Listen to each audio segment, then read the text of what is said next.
Answer the following in one word or phrase. The force by which an object is attracted towards the earth.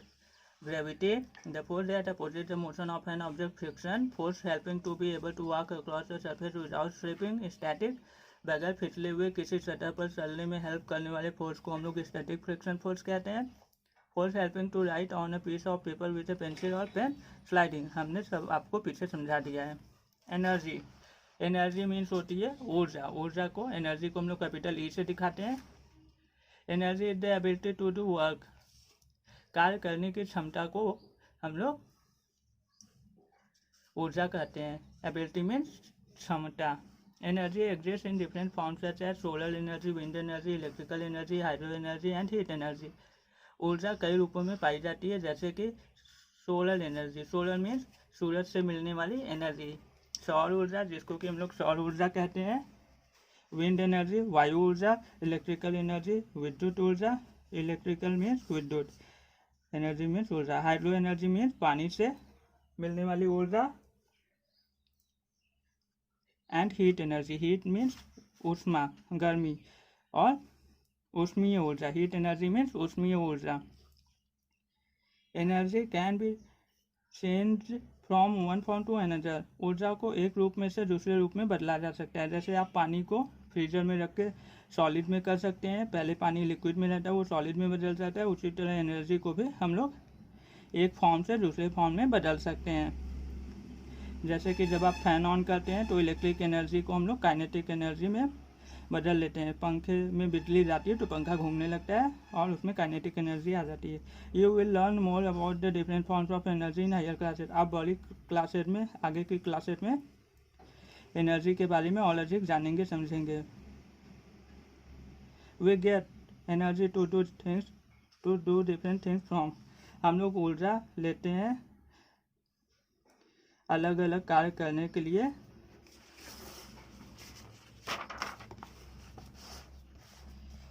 From our food, अपने भोजन के द्वारा। जब हम जो खाना खाते हैं उससे हम लोग को एनर्जी मिलती है और हम लोग काम कर सकते हैं।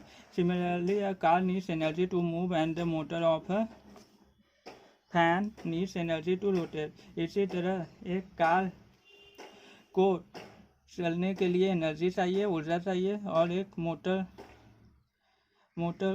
फैन के, पंखे के मोटर को चलने के लिए भी एनर्जी चाहिए, घूमने के लिए भी एनर्जी चाहिए। पंखे का मोटर घूमता है। Let us learn about the different sources of energy. आइए हम लोग ऊर्जा के अलग अलग प्रकार, अलग अलग स्रोतों के बारे में जानते हैं। कहाँ से हम लोग को एनर्जी मिलती है, ऊर्जा मिलती है, उसके बारे में जानते हैं।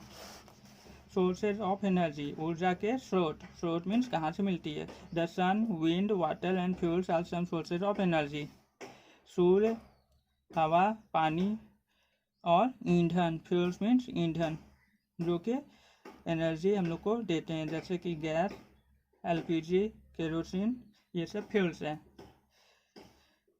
Are some sources of energy, ये कुछ ऊर्जा के स्रोत हैं। द सन, सूरज के बारे में जानते हैं। Energy from the sun is called solar energy. सूर्य से मिलने वाली ऊर्जा को हम लोग सोलर एनर्जी कहते हैं। सोलर मीन्स सौर ऊर्जा। The sun is the main source of energy on the earth. सूर्य पृथ्वी पर ऊर्जा का सबसे मुख्य स्रोत है। Plants use energy from sunlight to prepare their food by photosynthesis. पेड़ पौधे सूरज की एनर्जी को प्रयोग करते हैं अपना खाना बनाने के लिए फोटोसिंथेसिस के द्वारा। पर्णहरिम, फोटोसिंथेसिस को हम लोग पर्णहरिम हिंदी में कहते हैं। Solar energy can also be converted into other forms. सौर ऊर्जा को हम लोग और भी रूपों में बदल सकते हैं, परिवर्तित कर सकते हैं, such as light, heat and electrical energy. जैसे कि रोशनी, ऊष्मा, इलेक्ट्रिकल, बिजली, विद्युत ऊर्जा में हम लोग बदल सकते हैं। जैसे सोलर एनर्जी से हम लोग को लाइट मिलती है। सोलर पैनल से हम लोग लाइट जला सकते हैं तो उससे लाइट मिलती है। सोलर एनर्जी से कोई भी ऑब्जेक्ट गर्म हो जाता है तो हीट एनर्जी मिलती है। सोलर एनर्जी से जब हम लोग सोलर पैनल यूज करते हैं तो उसमें इलेक्ट्रिक एनर्जी आ जाती है, जिससे कि फैन मूव करने लगता है, टीवी चल सकता है, लाइटें जल सकती हैं। सो सोलर एनर्जी इलेक्ट्रिकल एनर्जी में बदली जा सकती है। एनर्जी एक दूसरे फॉर्म में बदली जा सकती हैं। Next wind, the energy of the wind is called wind energy. वायु द्वारा मिलने वाले ऊर्जा को वायु ऊर्जा कहते हैं, wind energy. Wind moves the blades of a windmill which in turn moves machine called turbine that are used to generate electricity. जब हवा चलती है तो पवन चक्की के बड़े बड़े ब्लेड्स पट्टियाँ घूमने लगती हैं, जिससे कि डैम में लगे हुए टरबाइंस बांध में लगे हुए टरबाइंस घूमने लगते हैं, जिससे कि बिजली पैदा होती है। वाटर, पानी से मिलने वाली ऊर्जा। The energy of moving water is called hydro energy. Move करते हुए मोशन में रहने वाले पानी से जो एनर्जी मिलती है उसको हम लोग हाइड्रो एनर्जी, जल ऊर्जा कहते हैं। Hydro energy is used to generate electricity. Hydro energy से भी हम लोग बिजली बनाते हैं। बड़े बड़े डैम में हाइड्रो एनर्जी के द्वारा ये इलेक्ट्रिसिटी बनाई जाती है, जो कि घरों में यूज की जाती है। A dam is built across a river to collect water. Dam नदी के किनारे बनाए जाते हैं, जिससे कि बिजली भी बनाई जाती है और पानी भी एक जगह रोक लिया जाता है और उस पानी को खेतों में और भी कामों में यूज किया जाता है। This water is allowed to fall from a height to turn turbine thus generating electricity. ये पानी, डैम के पानी बहुत ऊंचाई से गिराए जाते हैं, जिससे कि टरबाइन के पंखे घूमने लगते हैं और बिजली बनती है।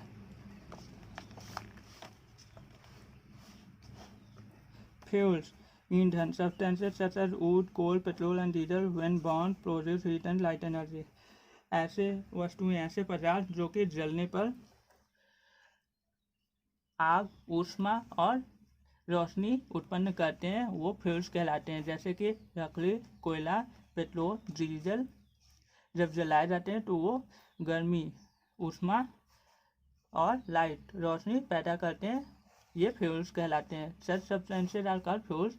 Energy from fuels such as coal and wood are used for heating and cooking. कोयले और लकड़ी को जलाने वाले से मिलने वाली ऊर्जा का प्रयोग हम लोग खाना पकाने में करते हैं। Fuels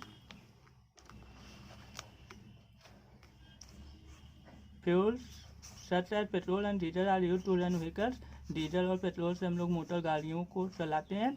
fuels can also be used to generate electricity. Fuel से हम लोग बिजली भी बनाते हैं।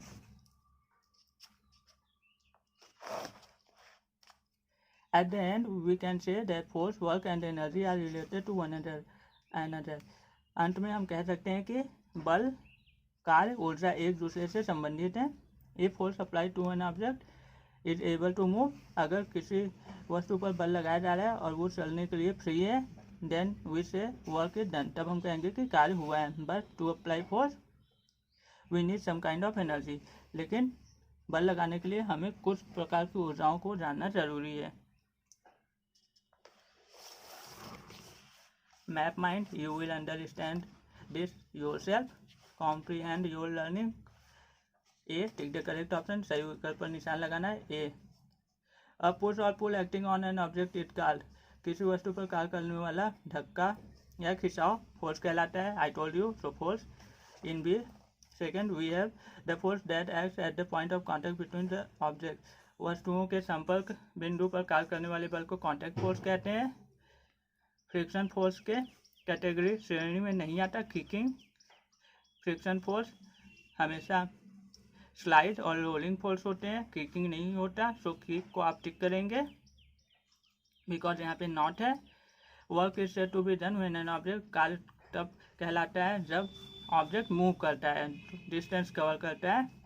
चेंजेस इज शेप, ये भी सही है। सो आप यहाँ पे ये नहीं, बॉट पे टिक करेंगे, इसको क्रॉस कर देंगे, बॉट पे टिक करिएगा। In fact we have the energy of moving water is called. Moving water में जो एनर्जी होती है उसे हम लोग हाइड्रो एनर्जी कहते हैं। सो हाइड्रो पे टिक करिए। B, answer in one word, और फिर एक लाइन, एक शब्द में उत्तर दीजिए। An example of contact force, friction. An example of non contact force, gravity. Formula for work, work equal force into displacement. Force का कैपिटल एफ, डिस्टेंस का कैपिटल एफ, और वर्क की एनर्जी वर्क की यूनिट होती है joule. जैसे आपने metre length नापने की यूनिट मीटर होती है, उसी तरह वर्क नापने की यूनिट जूल होती है। एनर्जी फ्रॉम द सन, सूर्य से मिलने वाली ऊर्जा को सोलर एनर्जी कहते हैं। The energy of moving water, moving water की एनर्जी को हम लोग हाइड्रो एनर्जी कहते हैं।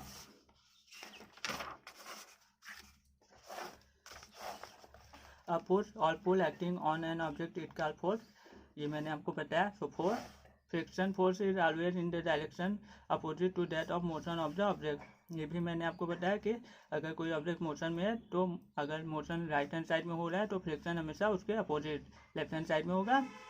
The force that pools object down towards the centre of the earth is called, जो फोर्स किसी भी ऑब्जेक्ट को पृथ्वी अर्थ के सेंटर की तरफ खींचता है उसे हम लोग ग्रेविटी कहते हैं। Without gravity no object would remain in its place, अगर ग्रेविटी काम ना करे तो सभी ऑब्जेक्ट हवा में तैरते रहेंगे, तो यहाँ पे ग्रेविटी होगा। When an object move through a distance by applying force work is said to be done, जब कोई वस्तु एक जगह से दूसरी जगह जाती है जब उस पर बल लगाया जाता है तो कार्य होता है।